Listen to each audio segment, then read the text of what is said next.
नमस्कार दोस्तों, मैं डॉक्टर नीलेश गोयल आज आपके सामने प्रस्तुत करूंगा जनसंचार माध्यम।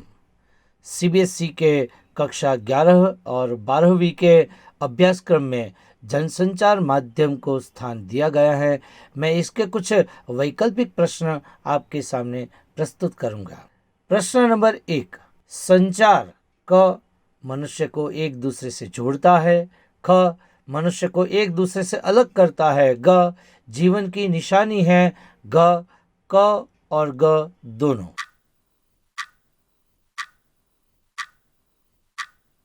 उत्तर है ग, क और ग दोनों, अर्थात संचार मनुष्य को एक दूसरे से जोड़ता है और संचार जीवन की निशानी है। प्रश्न नंबर 2, जनसंचार का आधुनिक साधन नहीं है। क इंटरनेट और टेलीफोन, ख समाचार पत्र और सिनेमा, ग रेडियो और टेलीविज़न, ग कैलकुलेटर और कंप्यूटर।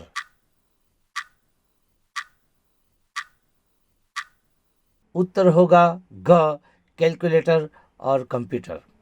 दोस्तों, आप सोचते होंगे कि कैलकुलेटर और कंप्यूटर आधुनिक साधन तो है ही, लेकिन जनसंचार का आधुनिक साधन नहीं है। प्रश्न नंबर 3, भारत का पहला समाचार वाचक माना जाता है। एक मतलब क भगवान विष्णु को, ख श्री कृष्ण को, ग देवर्षि नारद को, ग दधीचि ऋषि को।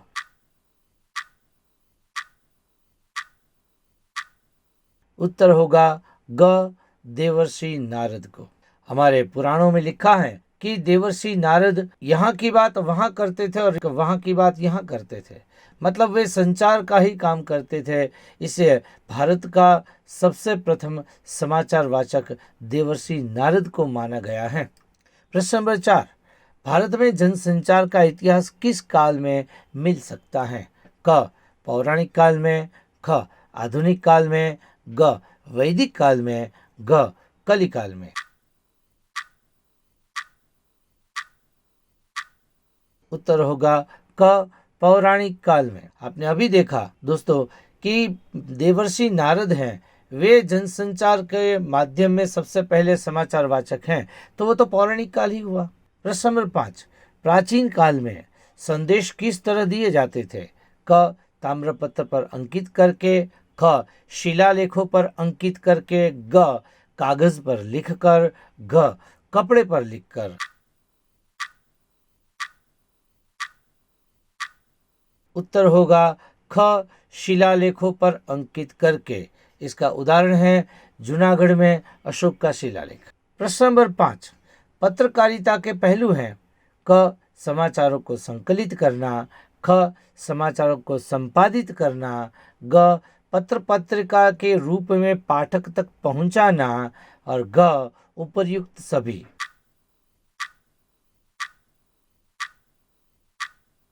आपका उत्तर होगा ग उपर्युक्त सभी, मतलब समाचार के पहलू ऊपर दिए गए तीनों क ख ग तीनों हैं। प्रश्न नंबर 7, भारत में छपने वाला अखबार था। क बंगाल गजट, ख उद्दंड मार्तंड, ग यंग इंडिया, ग युग दिशा।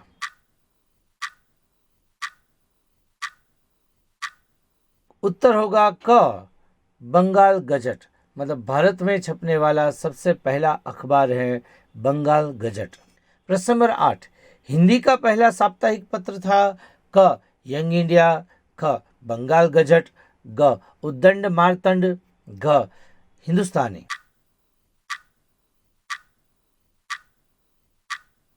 उत्तर होगा ग उद्दंड मार्तंड। प्रश्न नंबर 9, हिंदी समाचार पत्र नहीं है।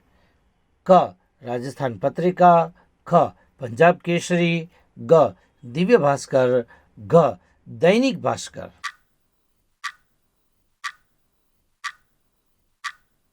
उत्तर होगा ग दिव्य भास्कर। दिव्य भास्कर गुजराती में छपा जाता है दोस्तों। प्रश्न नंबर 10, भारत की आज़ादी से पूर्व पत्रकारिता का लक्ष्य था। क स्वाधीनता की प्राप्ति, ख व्यावसायिक, ग साहित्य का प्रचार प्रसार, घ विदेशी समाचार देना।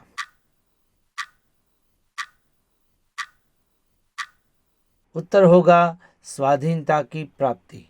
दोस्तों, आज़ादी से पहले पत्रकारिता का एक ही लक्ष्य था, स्वाधीनता को प्राप्त करना। मतलब न्यूज़पेपर में, समाचार पत्रों में या पत्र पत्रिकाओं में आज़ादी से संबंधित लेख ही छपे जाते थे। प्रश्न नंबर 11वां, प्रिंट माध्यम के प्रमुख साधन हैं क समाचार पत्र, ख पत्र पत्रिकाएं, ग पुस्तक, घ क और ख दोनों।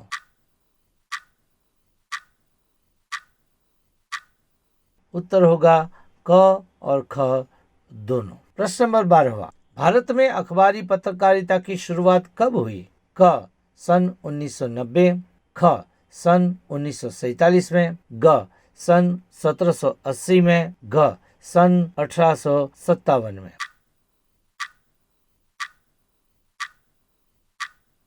उत्तर होगा ग सन 1780 में। मतलब भारत में अखबारी पत्रकारिता की शुरुआत सन 1780 में हुई। भारत में पहला छापखाना कहाँ खुला? भारत में पहला छापखाना कहाँ खुला? क दिल्ली में, ख गोवा में, ग मुंबई में, घ चेन्नई में। उत्तर होगा ख गोवा में। प्रश्न नंबर 14, एंकर बाइट का अर्थ है क पठन, ख लेखन, ग कथन, घ सुनना।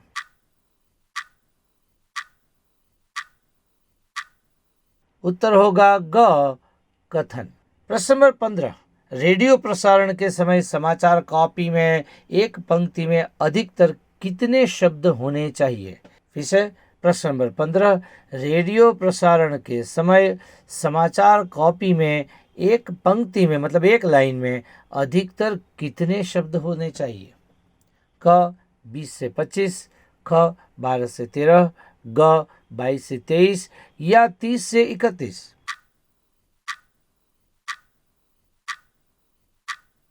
उत्तर होगा ख 12 से 13 शब्द होने चाहिए। प्रश्न नंबर 16, समाचार प्रकाशन हेतु सीमा निर्धारण को क्या कहते हैं?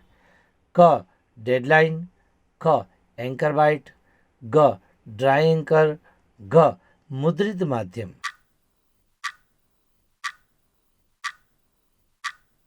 उत्तर होगा क डेडलाइन। प्रश्न नंबर 17, प्रिंट मीडिया को हिंदी में कहते हैं क लेखन कला, ख पत्रकारिता, ग मुद्रित माध्यम, घ प्रसारण माध्यम।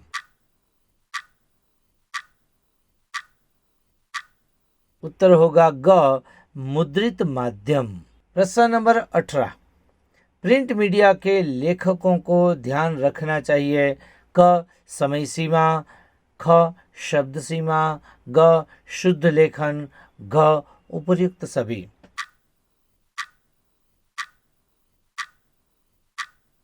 उत्तर होगा घ उपर्युक्त सभी।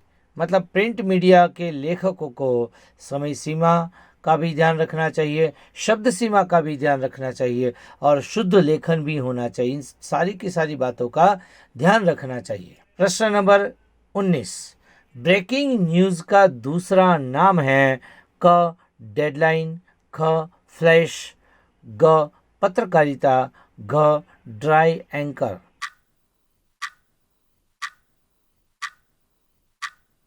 उत्तर होगा ख फ्लैश। प्रश्न नंबर 20, जिसमें संचारक और प्राप्तकर्ता एक ही होता है उसे कहते हैं क मौखिक संचार, ख अंतर वैयक्तिक संचार, ग अंतः वैयक्तिक संचार, घ समूह संचार।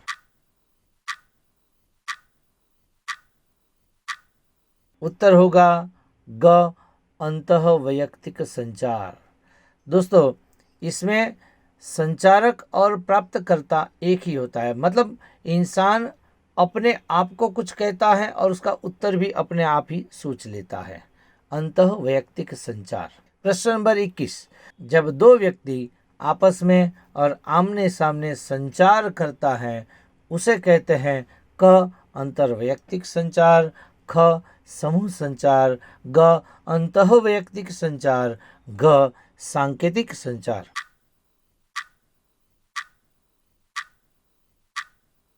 उत्तर होगा क अंतर्वैयक्तिक संचार। प्रश्न नंबर 22, संचार का प्रकार नहीं है। क मौखिक संचार, ख वैयक्तिक संचार, ग जन संचार, घ सफल संचार।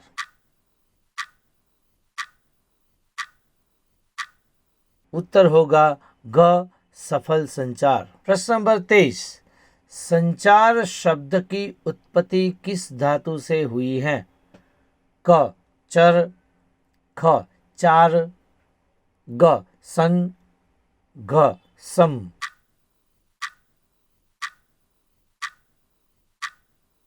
उत्तर होगा क चर। प्रश्न नंबर 24, प्राप्त संदेश में निहित अर्थ को समझने की कोशिश को कहते हैं।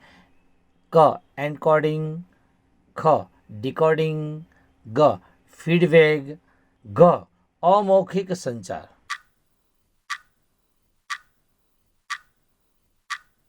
उत्तर होगा ख डिकोडिंग। प्रश्न नंबर 25, जनसंचार के कार्य हैं। सूचना देना और मनोरंजन करना, ख जागरूकता लाना और निगरानी करना, ग विचार विमर्श के मंच तैयार करना, घ उपर्युक्त सभी।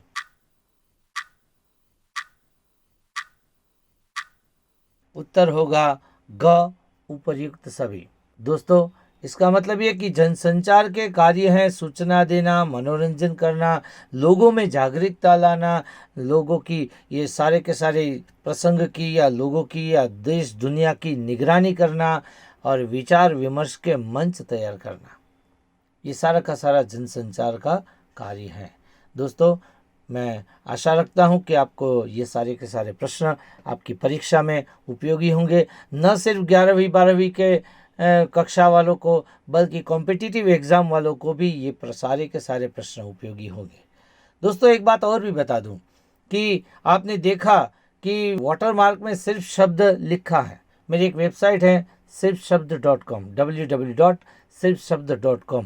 आप उसे भी देखिए, उसमें से भी आपको काफ़ी सारा मटेरियल मिल जाएगा। मेरा प्रयास ये रहेगा कि मैं उसके ज़रिए भी आप तक मटेरियल पहुंचाता रहूं। और धन्यवाद।